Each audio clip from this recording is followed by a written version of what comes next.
Target 100 gram emas dalam jangka masa 1 tahun saja. Ramai orang fikir ianya adalah satu benda yang mustahil. Tapi tuan-puan dapat capai kalau tuan-puan ada strategi yang jelas.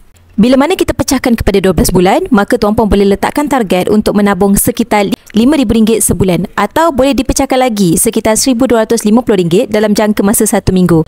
Bagi sesetengah orang, jumlah ni mungkin nampak besar. Tetapi untuk golongan usahawan, profesional yang berpendapatan tinggi ataupun mungkin mereka yang serius untuk membina aset yang kukuh, angka ni sebenarnya sangat-sangat realistik. Bezanya, tanpa disiplin, duit itu akan terus habis pada gaya hidup, kereta yang mewah ataupun bila mana tuan-puan makan luar. Ataupun mungkin perbelanjaan yang tidak menambahkan langsung nilai. Dengan akaun emas Gap, sebenarnya tuan-puan boleh tukarkan sebahagian keuntungan bisnes ataupun sebahagian pendapatan tuan-puan kepada emas secara konsisten. Dekat sini, setiap minggu tuan-puan boleh tukarkan RM1,250 ke dalam bentuk gram emas macam dekat dalam akaun Gap saya ni. Dengan kenaikan harga emas secara purata adalah 10% setahun, selepas 52 minggu, maka tuan-puan sudah pasti akan capai simpanan 100 gram emas. Dan yang paling penting tuan-puan, emas ni adalah aset yang sebenar, bukannya angka semata-mata. Dekat Public Gold, tuan-puan simpan emas, tuan-puan dapat emas fizikal macam dekat tangan saya ni. Dengan disiplin, 100 gram emas dalam jangka masa setahun bukan lagi mustahil.